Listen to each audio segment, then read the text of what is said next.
السجدہ پارہ نمبر 21 آیہ کریمہ نمبر 27، 28، 29 اور 30۔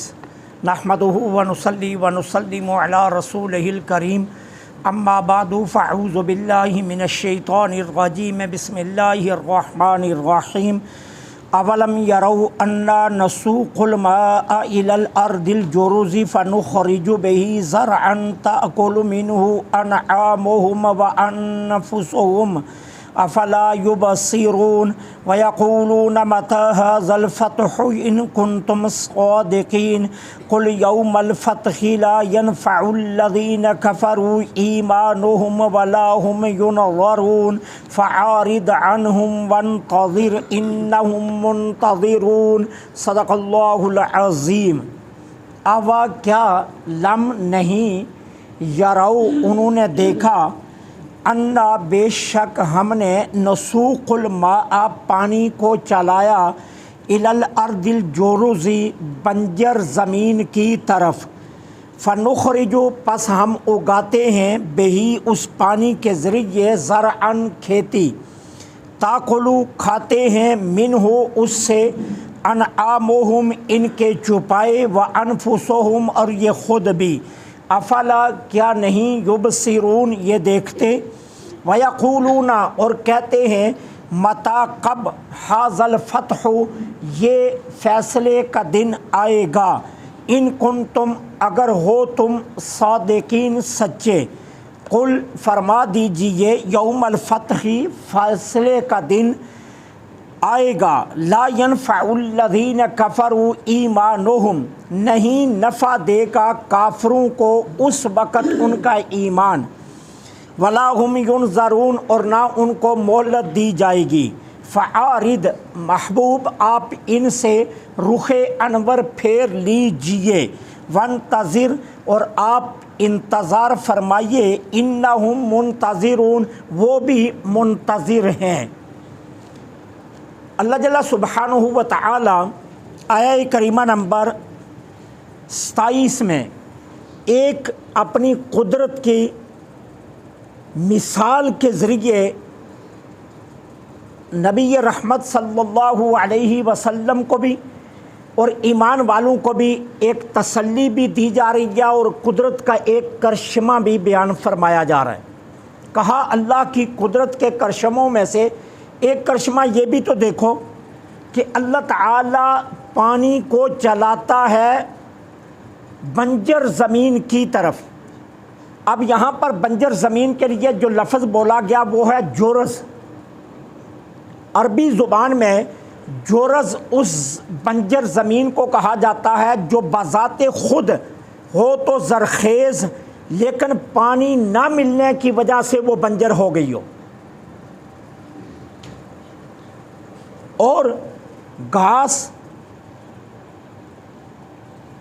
اور غلہ اور کھیت جڑ سے اکھڑ گئے ہوں، اونٹوں اور بکریوں نے چر کر بالکل ختم کر دیا ہو، اور وہاں سبزے کا کوئی نام و نشان تک نہ نظر آ رہا ہو، اس کو عربی زبان میں جرز کہا جاتا ہے۔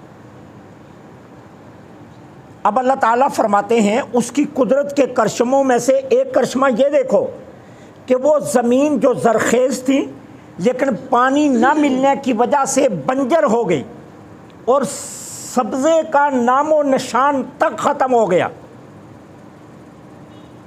اب تمہارے وہم و گمان میں یہ ہے کہ اب یہاں سبزہ اگنے کی کوئی امید نہیں ہے، لیکن اللہ تعالی عز و جل اس زمین پر باران رحمت نازل فرماتا ہے، اور پھر وہیں سرسبز و شاداب کھیت لہلانے لگتے ہیں، اور کھیت غلے سے اور باغات پھلوں سے لد جاتے ہیں، اور پھر انہی سے تمہارے چوپائے بھی کھاتے ہیں اور تم خود بھی کھاتے ہو۔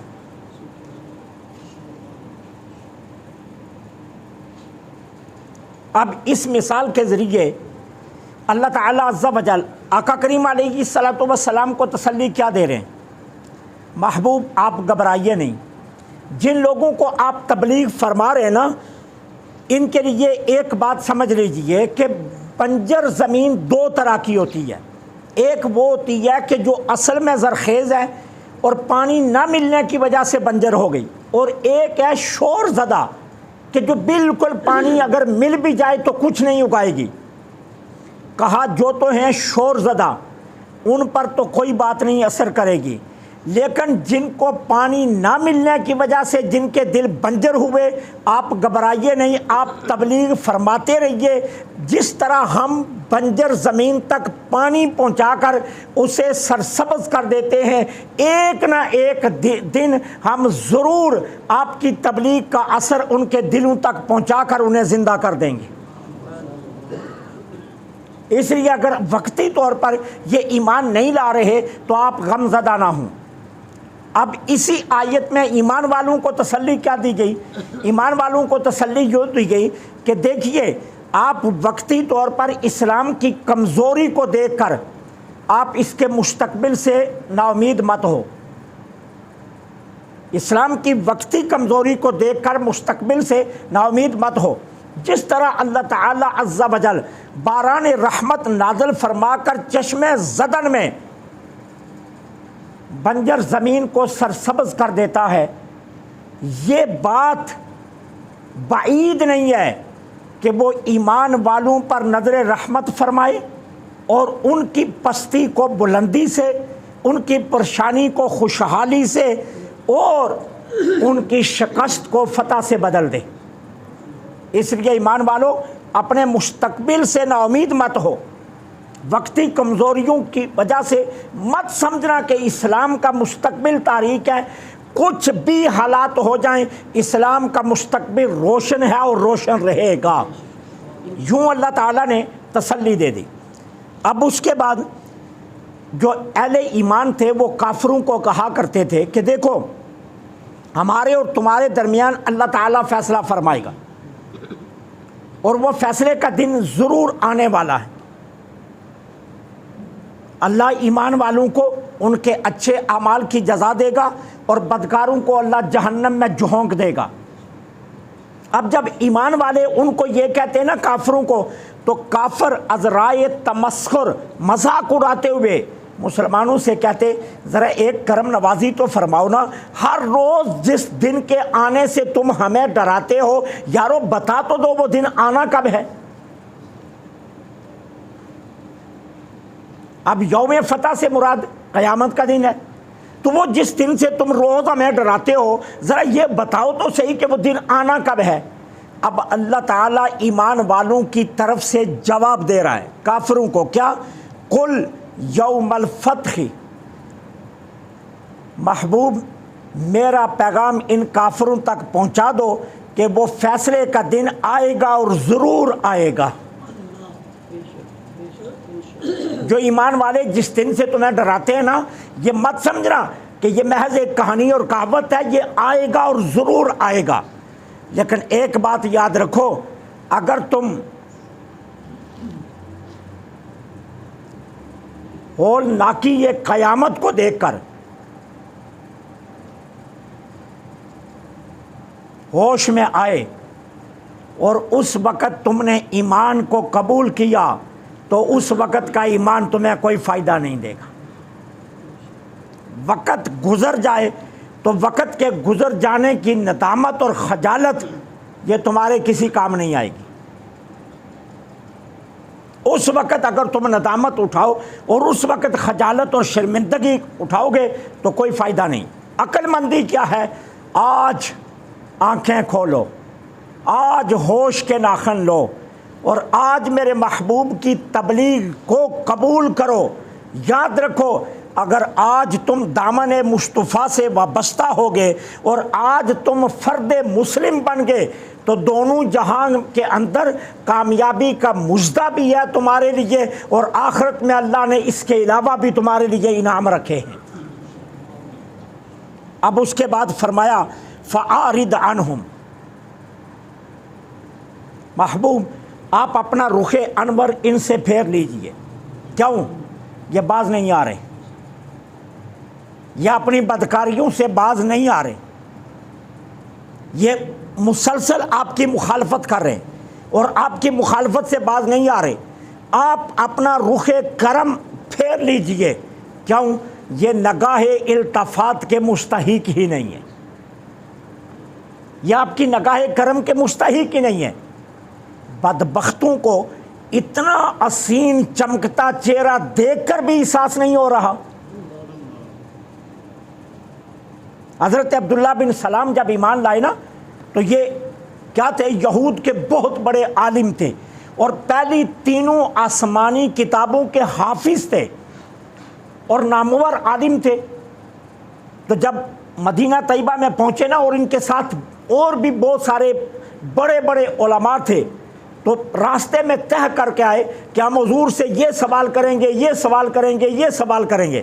مسجد نبوی میں پہنچے تو آقا کریم تشریف فرما تھے صحابہ میں، اور سرکار علیہ الصلاۃ والسلام اس وقت صلح رحمی پر گفتگو فرما رہے تھے۔ عبداللہ بن سلام نے دیکھا حضور کی طرف، ایک مرتبہ اپنا چہرہ نیچے کر لیا، پھر دوبارہ دیکھا، ذرا ٹک ٹکی باندھ کر دیکھا نا تو اپنے مجمع سے اٹھے اور جا کر بغیر کوئی سوال کیے ہوئے کہتے ہیں مجھے اپنا کلمہ پڑھا دیجیے۔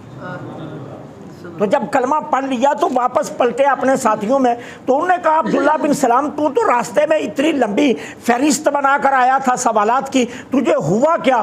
کہنے لگے جب حضور کے چہرے کو دیکھا ٹک ٹکی باندھ کر تو اندر نے کہا یہی چہرہ سچا ہے، پھر اس کے بعد میرے پاس کوئی سوال رہا ہی نہیں ہے۔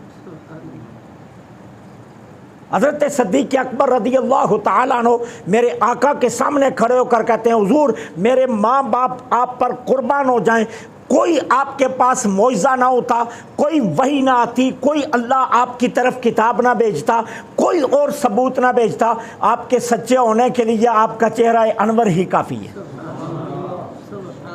تو فَأَعْرِضْ عَنْهُمْ، محبوب اپنا رخ انور ان سے پھیر لیجئے، یہ نگاہ التفات کے مستحق نہیں ہے۔ وَانْتَظِرْ، آپ اللہ کی تائید اور نصرت کا انتظار فرماتے رہیے۔ اِنَّهُمْ مُنْتَظِرُونَ، اور انہیں اپنی بربادی اور تباہی کے دن کے انتظار میں چھوڑ دیجئے، وہ دن ان کے لیے آئے گا۔ آپ نے تبلیغ کا حق ادا کر دیا، آپ نے بربادی کے گھڑے سے انہیں بچانے کے لیے پوری کوشش کی ہے، لیکن یہ ایسے بدبخت ہیں کہ یہ باز آنے والے نہیں ہیں، لہٰذا آپ اپنا رخ انور ہی ان کی طرف سے موڑ لیجئے۔